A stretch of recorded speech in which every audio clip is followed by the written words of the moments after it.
So it's Rain in the upper right and Light in the bottom left. Yeah, so cross spawns. I have nothing too big to say about that. One thing we should watch for is that, and this is true in several matchups, but the area outside the natural is problematic to push out from for any race against almost any race.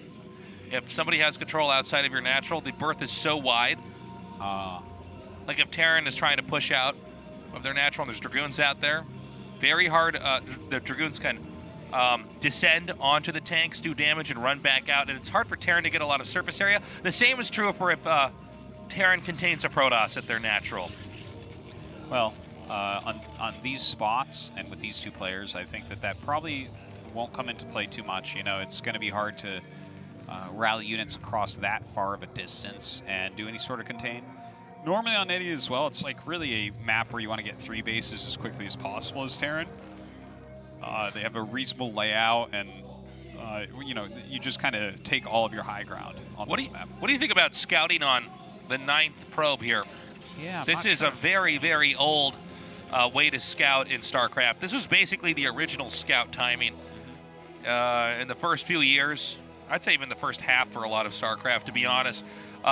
All the races scouted early on because at the time, or at that time I should say, players are much more busy trying to just get a glimpse of where their opponent was, where they put the buildings, and trying to almost intuit a response to that, where the game is much more mapped out. But scouting this early tells me that Rain must really want to try to find something right away or confirm that something's not there right away. Well, it might be that he's looking for gasless expands, because Light has really been favoring that so far, right?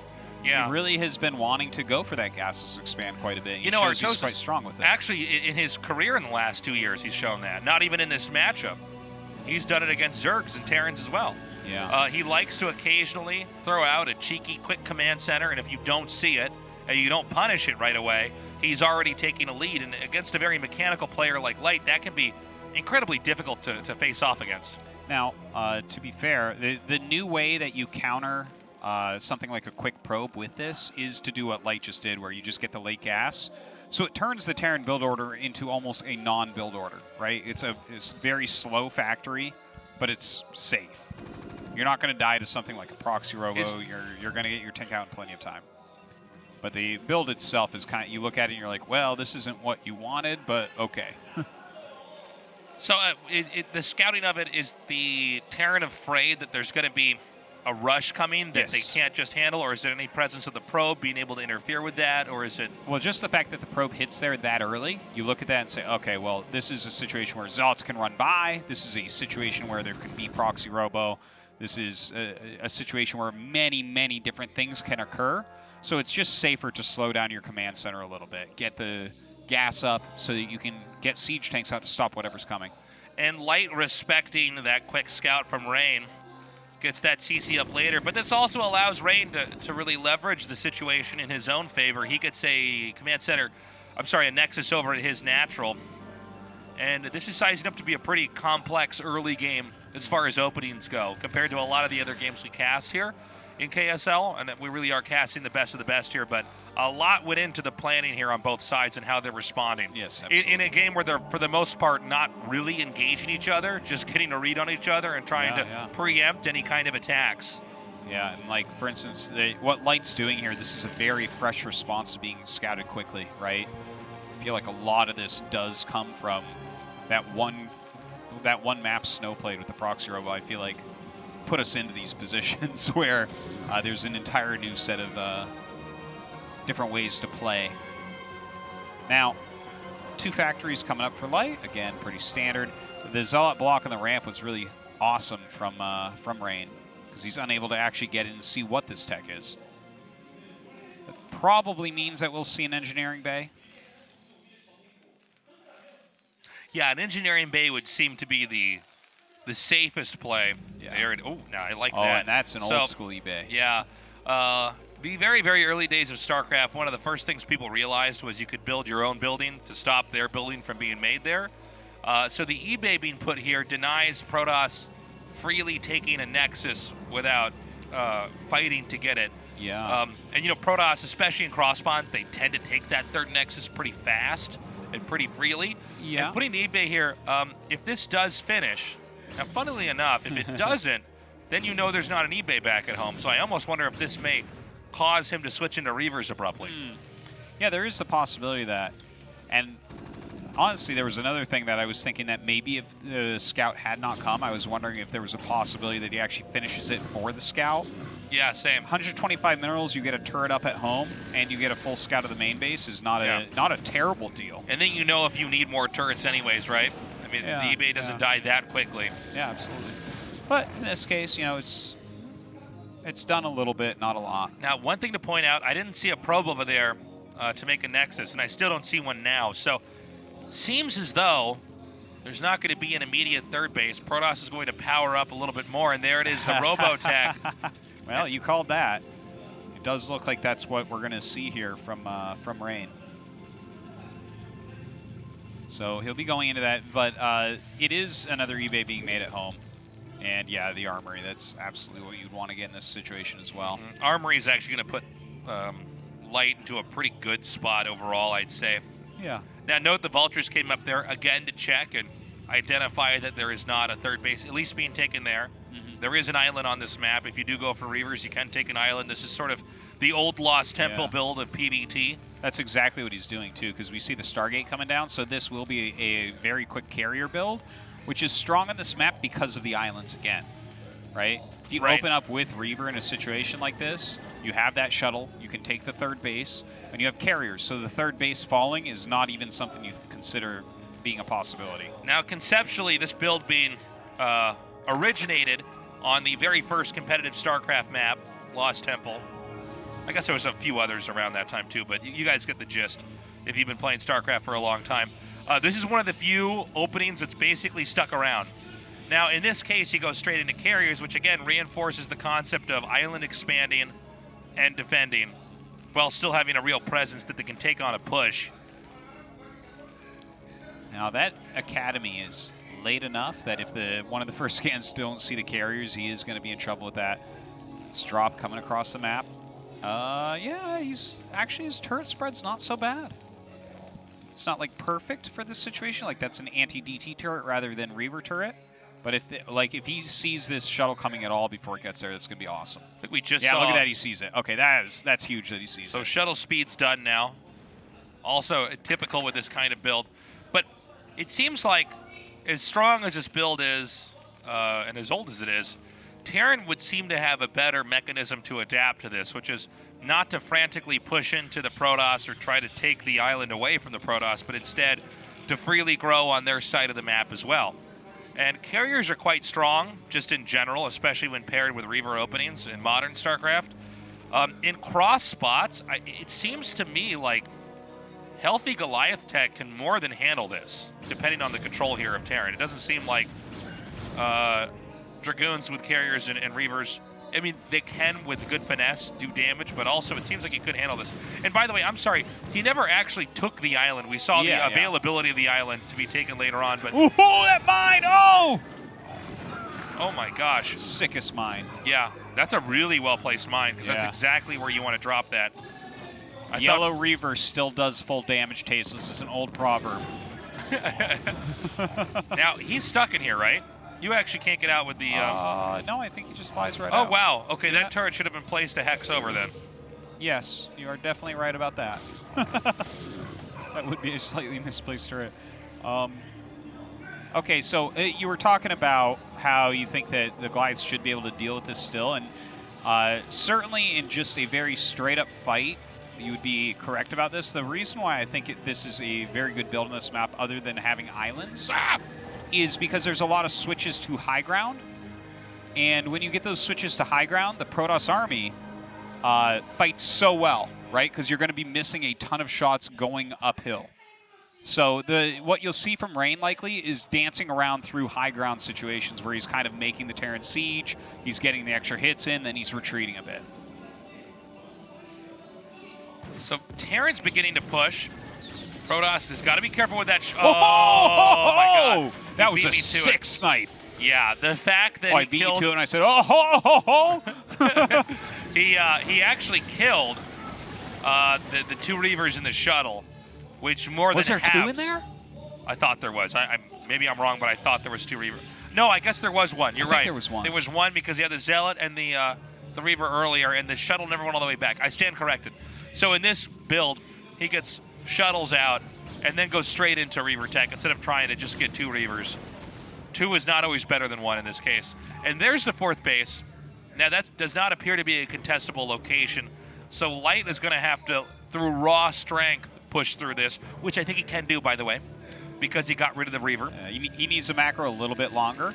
But, yeah, I mean, it's not like he's missing his macro here, right? He hasn't really been slowed down this game. He's pretty much nailing his factory add-ons. He has a decent amount of siege tanks. But again, this is a situation where we're going to see a lot of tactical play, and that's something that Rain is very good at. You know, if you're fighting from high ground and things like that. Yeah, there's a lot of ways that you can run around this. One thing about the way the tech develops for Terran when they're going against carriers is they no longer have vultures. So a lot of times, oddly enough, even though the carriers appear to be the biggest threat and they have to be answered or the Protoss wins the game, the Zealots become the real thing that actually wipes out the Terran's army. Yeah, sometimes they definitely do. And the longer the game gets, we will see Psystorm, which is right. When you have Psystorm on high grounds with carriers, that's it. Like, you are, Psystorm is so good against Goliaths trying to fight carriers because Goliaths have to be clumped. The Goliaths, in a lot of ways, function almost exactly like Hydralisks do. And we know what Psystorm does to that if you have enough of it. Yeah. And even though the Psystorm does hit the interceptors, that's usually inconsequential. Now, we have 9 factories for Light, only 1 add-on, so his Goliath count is going to be really large. Also, some beautifully laid mines, scouting where those carriers are out, even seeing that one time. You know, you have a really great idea of what's going on. Only 2 gases out of the 4 bases for Rain have been taken, which means that he will not have any Templars.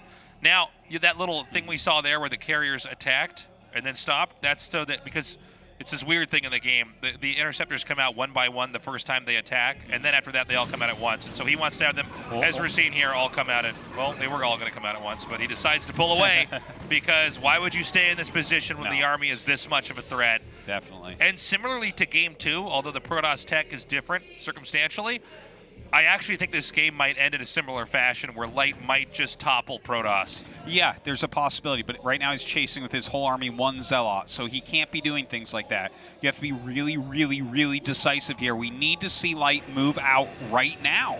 He's got a huge amount of supply. Maybe he's waiting for 2-1 to finish up. Let's see, we're at 13 minutes. It should be done. Okay, he's at 1-1. That +2 should be done any second now.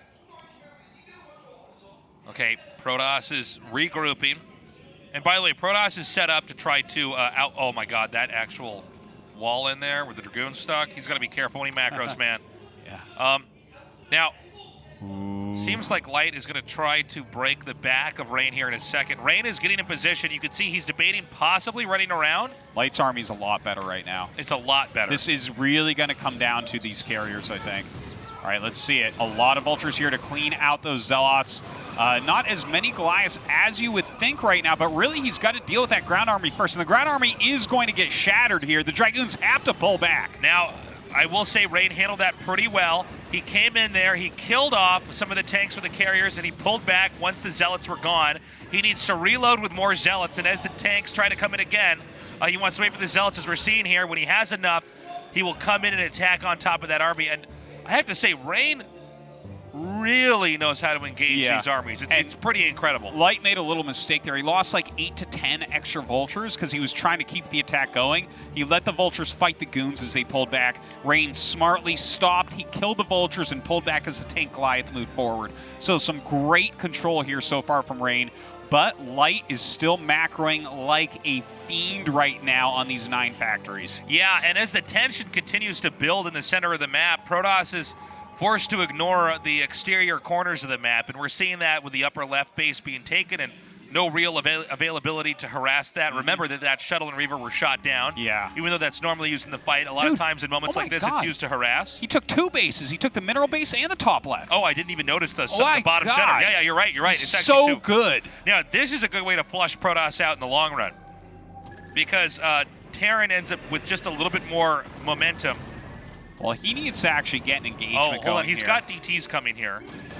You know, Yeah. there's no vessel here. Not that a vessel's the only thing that's going to stop DTs, but if those DTs are sent to additional bases around the map, that's another way to try to deal with this, is to max Terran's multitasking out.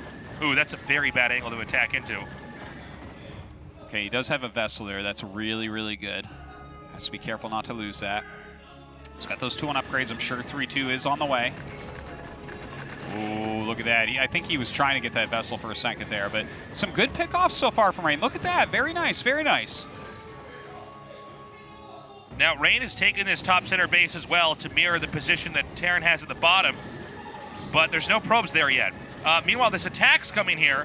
Now, Terran is not sieged up. Now Terran is sieged up, and look at this beautifully Rain pulls away. He's doing this so well. Yeah, hardly any artillery even firing. It might have been better for him to actually whip around again.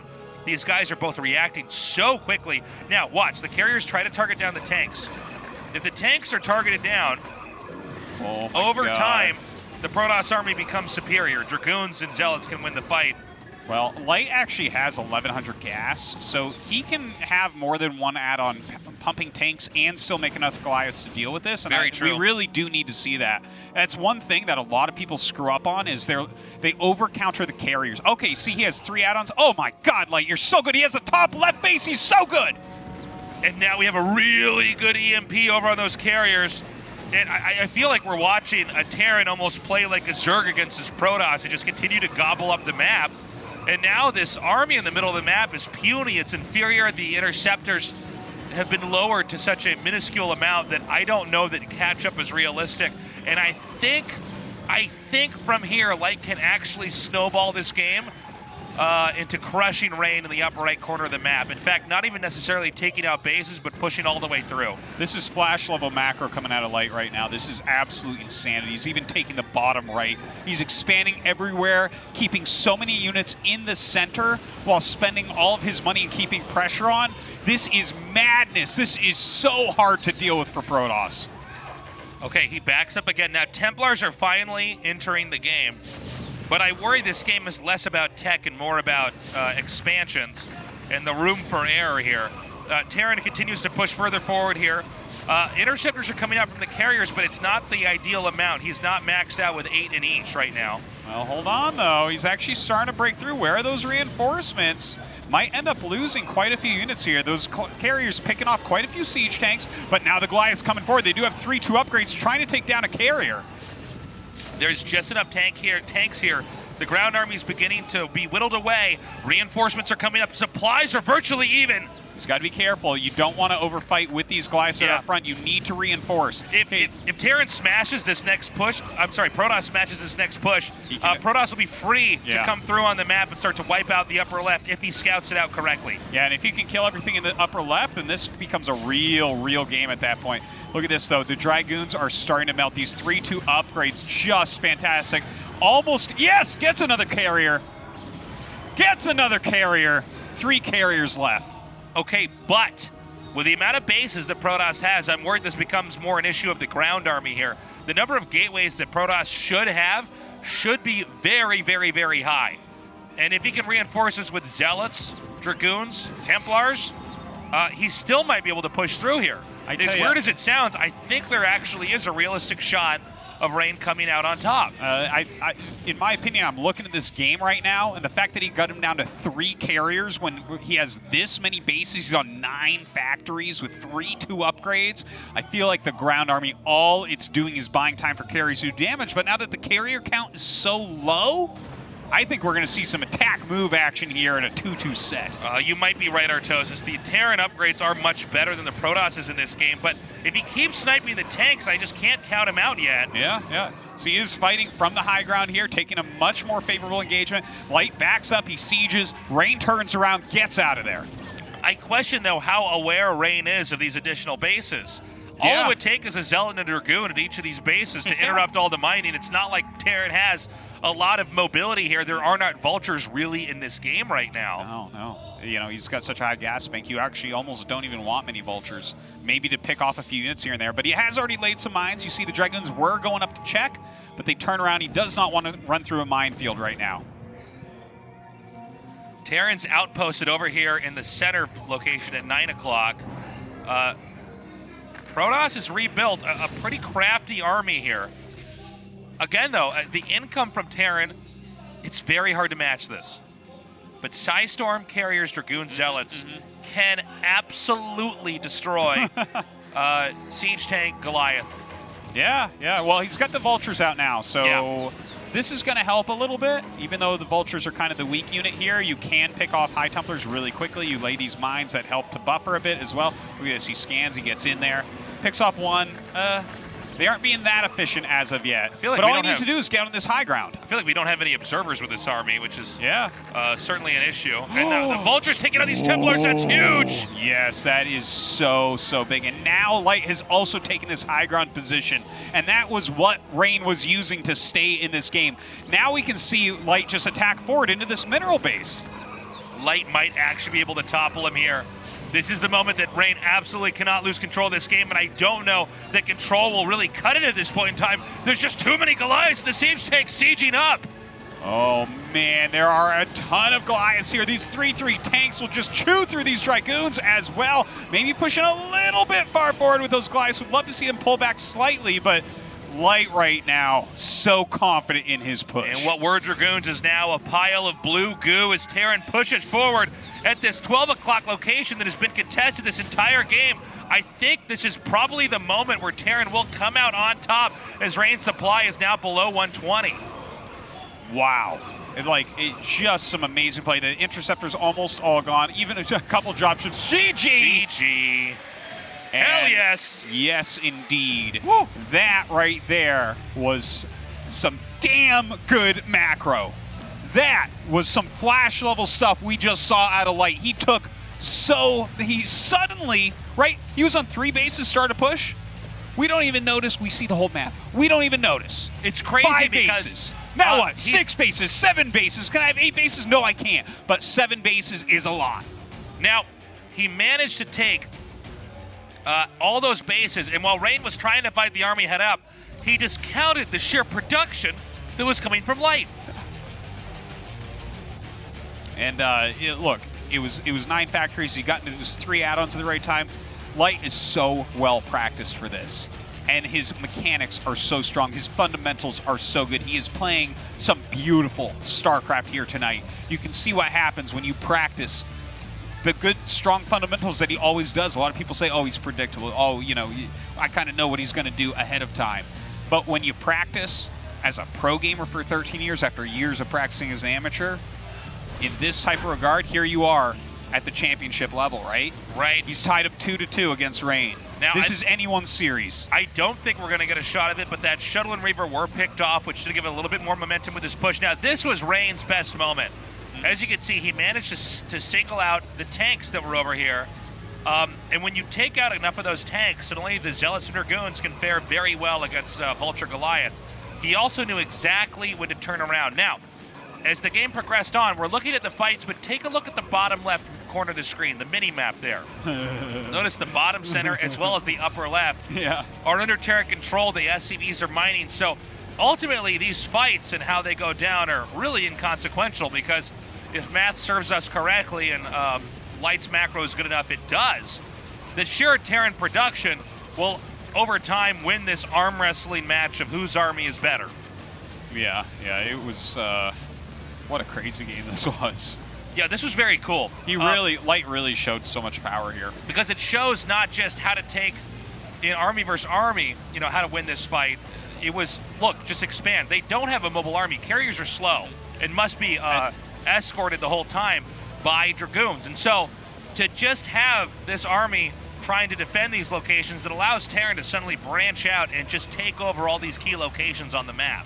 Yeah, I want to point something out here, right? Consistently throughout that game, 350 APM for Light. He did some very difficult things. He set up a bunch of other bases while keeping pressure on, and most importantly, he kept that pressure on. Artosis. Look at that trophy. I know you're in love with that trophy. It's so good. That's pure gold. Well, pure gold. If you make friends with these guys, one of them can show you it at their house. If they see my ladder games, they will never be friends with me. All right, Fighting Spirit coming up next. Dude, we have a real match here. It's 2-2. Yeah. 2 good. You know what's funny here? Everyone's like, it's a Terran map. Yet here we have Rain. The first map choice he got was Overwatch. No one argues with that being a Protoss map. Second map choice, Fighting Spirit. He's like, give me them Protoss maps. Give me them wins. We are going to go into this game in a second here. Again, it's 2-2. Light with a very different win, but as far as ideas go, he did win with that heavy push. This time with map control to back it up against Rain. How will he do it here on this map? This is a very sorted and solved map in this matchup. Are we going to have a textbook game, or is it going to be pretty creative? We are going to find out as we now go into Game 5. This is the KSL Finals, the last day of StarCraft for 2019, where we will crown a champion, either Rain or Light.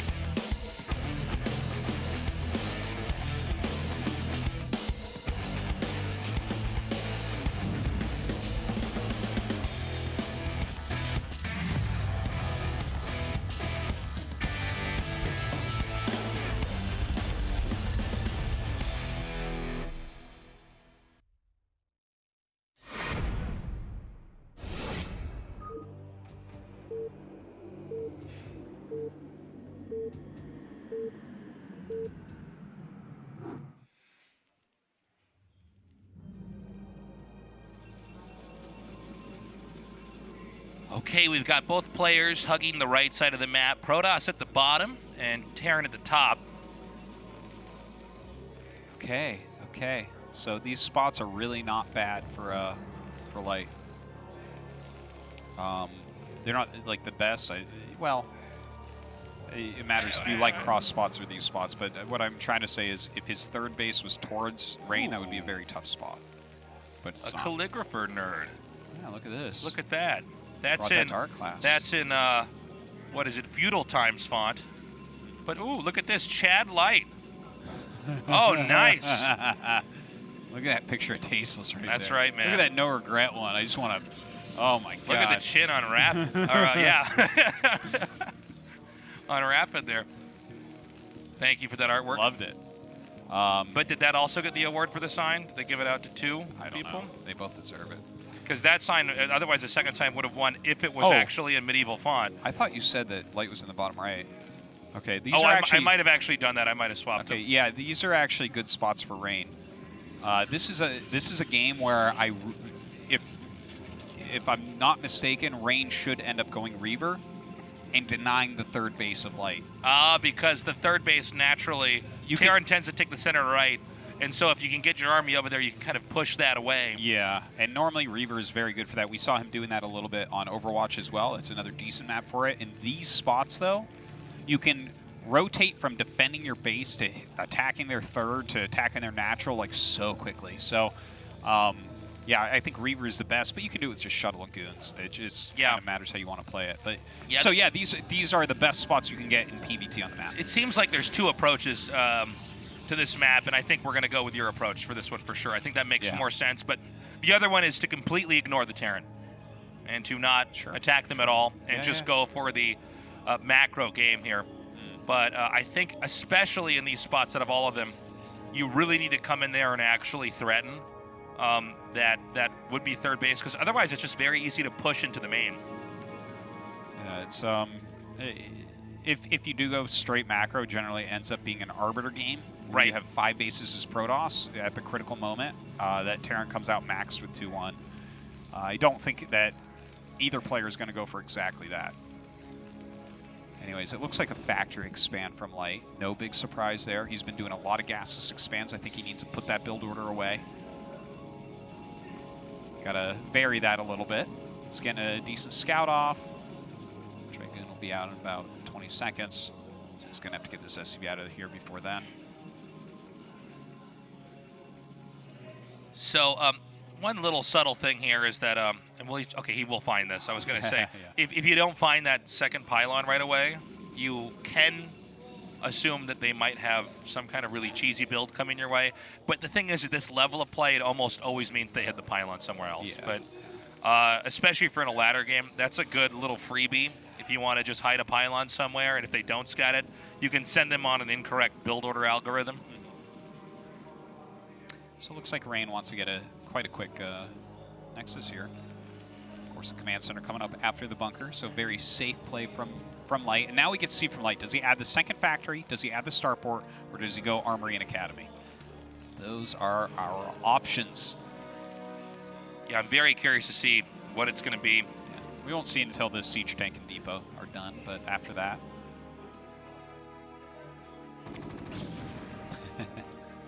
Whoa. So he makes that Nexus now.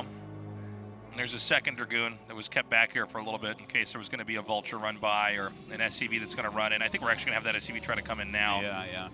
It's very standard.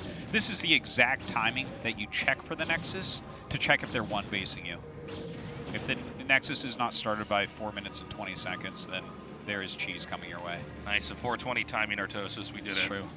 Of course, that's a Protoss timing, too. There's enough viewers at home with a bong getting very paranoid right now that we mentioned that. So, you can see the Dragoons are going to come up now. And we actually have a robo here. Now, I'm assuming this is, oh my god, one Dragoon bugged! One Dragoon bugged! This means the tank is going to go on the high ground, and this is a terrible opening, but somehow by the fate of the gods of Protoss, that one Dragoon did not die. Now, just to go back to what we saw there, it's with 2 Dragoons, it's 4 shots in unison to kill a tank. And so occasionally if it tanks out too far, you can dive on it and just kill it. But that didn't work. Those Dragoons are injured, and now we're going to have almost a reversal here of some aggression from the Terran. And this is actually, I think, not Reaver play because of the timing of the 3rd gateway from the Protoss. It appears that it's actually going to be 3 gateway Dragoon. Yeah, 3 gate with OBS, which is one of Rain's favorite builds, to be honest. This is so weird, though. What is Light getting as an upgrade from his factory? He started his upgrade so early. Artosis. Does he just have mines? This is one of the weirder builds that I've seen.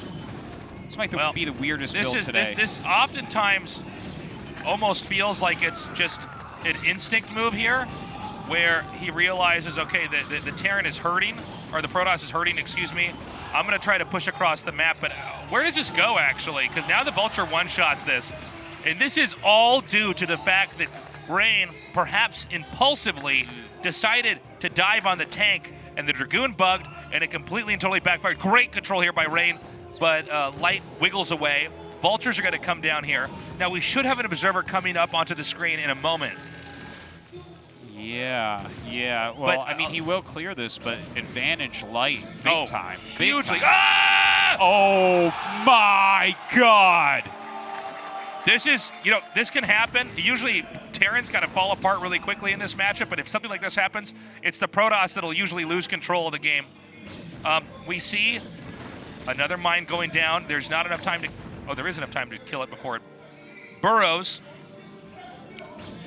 And here with the Observer, Terran should release the push, go back home, no more pressure. And here we are, 4 factory.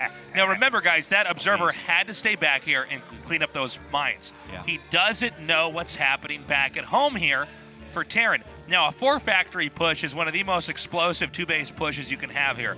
And this should sync up, I believe, with a +1 attack. Yeah, it's really fast. It's really strong. I'm liking it quite a bit here for Light. The amount of goons that he killed for so cheap. That was such a weird build, by the way. I gotta just throw that out there one more time. But the Terran build or the Protoss build? The Terran build. The Protoss build was normal. The Terran build was very, very strange. Look at this. He actually pushed that Observer out with the Goliath. Yeah, but I think he should know, due to where those factories are, that's a 4 factory push. Yeah. Because you know that you had to find factories with an add-on, right? All players tend to build either gateways or factories right at the top of that. Yeah. So, we'll see. I mean, with Reavers, you can definitely slow the push down. Okay, so he sneaks back in here. Now, he'll have confirmation, but honestly, seconds become minutes for the Protoss until if they don't find out what's happening in time. We saw Snow, the game he ran the Observer into the turret and had no idea what Flash was doing. Yeah. It's literally, It's happened. at the high level of play, like the worst thing that can happen to you is you just have no idea what Terran's cooking back at home. Well, every now and then a build like this gets mixed in, and it's really dangerous. Obviously, Rain knows what's happening. He has got to slow this down. Couple things to remember here. A tank count was reduced slightly. Now, I think it was worth it. because he actually came in there and interrupted the mining. But Oh, yeah, no, that was great for Terran, for sure. But Dragoon, Zealot, and Reaver can fight, and they can pick off enough tanks. It can happen, especially with Rain at the wheel here. I love, by the way, that pylon put over there. That was just an attempt in case Terran tried to get crazy and expand again. You'll see this. This is a very technical move here, but they'll put a pylon at the third because Terran have to get something besides a Vulture there to kill it.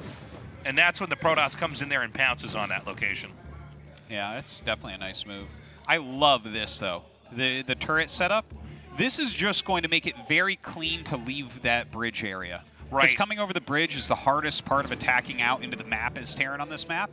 But just having that single turret there makes it so that Protoss can't even go near it. I think we have a Vulture run by, the natural. Yeah, we do. Oh, okay. This gets everything out of position. This is when light moves. Yeah, I think you're probably right. 100%. Well, we say that. I don't even know if tanks have unsieged back at home. Come on. Let's see it. Let's see the blue stuff coming down. Not very many probes, I don't think, here for Rain. He might have actually cut probes slightly in the hopes to preempt the push. Yeah. Light literally has more supply right now. I promise you that was the time to move. He took a little bit, but here he goes, going across. Oh my God, he got shuttle speed with this as well. He's completely relying on the two-base Protoss army to beat the two-base Terran army. And I think the problem is that, oh, wait a minute. Oh, yeah, he was looking to force the units back. Unwise to try to thread the needle there. Yeah. He's looking for the opportunity to drop here, but this is like perfect turret placement. And so because he can't kill any SCVs, he has to go back and lean in harder on Dragoons and Zealots. What is at the bottom at 6 o'clock, Artos? Is that a mine or something? He does have a couple mines there, but yeah, it's so this is Rain wanting to expand but unable to. Yeah. And he can just plant some mines This looks here. so good for Light right now. Oh, He's got so much production. As long as he takes this slow, because it's not like there's some tech that Rain is building to right now. Right now, Rain is just hoping to be able to break the push. If he can kill the whole army, he'll be in good shape, but killing this army, look at that, he's got 4 Goliaths in here. How is that shuttle going to do anything? See? Oh my God. Just dead. Okay, Light is going to take this game. So GG. sick. And wow. By the way, guys, that was a butterfly effect game. Yes. Had he not attacked in with those 2 Dragoons and failed to assassinate the tank while taking so much damage from the Dragoons, the counterplay from Light wouldn't have happened, and maybe we would have an entirely different result. Actually, I know we would have had at least an entirely different game, but Light made every correct decision based off one tiny little error. From Rain. Well, you know, when you're trying to run past a bunker, when you're trying to do things like snipe tanks, that is so dangerous. That's the best cheerful word right there. It's just, truly, it's like it's not supposed to work. We're sitting here playing in turn rate 24, you know? But that was just some amazing, beautiful play coming out of Light there. Just countered everything really well. The build order was very bizarre, but worked out amazingly well. I have to relook at that game. Yeah, the way he just set up so well. I even like when he had the Goliath in a good spot there. Okay, so this was was Expo FD. Yeah, look at this. He's actually in the natural at 5:30 with 4 Marines, 2 tanks, and Vultures rallied. Yeah. What a strange build. For just a split second, he misclicks and actually targets the Nexus there. Now, every moment here is so important because that one tank in the upper left was not killed off right away. And so you see he just pulls away for just enough time. But look at this one Dragoon. It's one Vulture shot. Watch. Boop. Takes it out. Boop. And then that happened. Now, that was when you know you go for fact. You killed so many units. Yeah. And again, the lost mining time between not having a natural and this push was just way too strong. It's like, what are you going to do, Protoss? He types in GG before that Scarab even explodes. We are going to a break, guys. When we come back, game number 6 here in the KSL.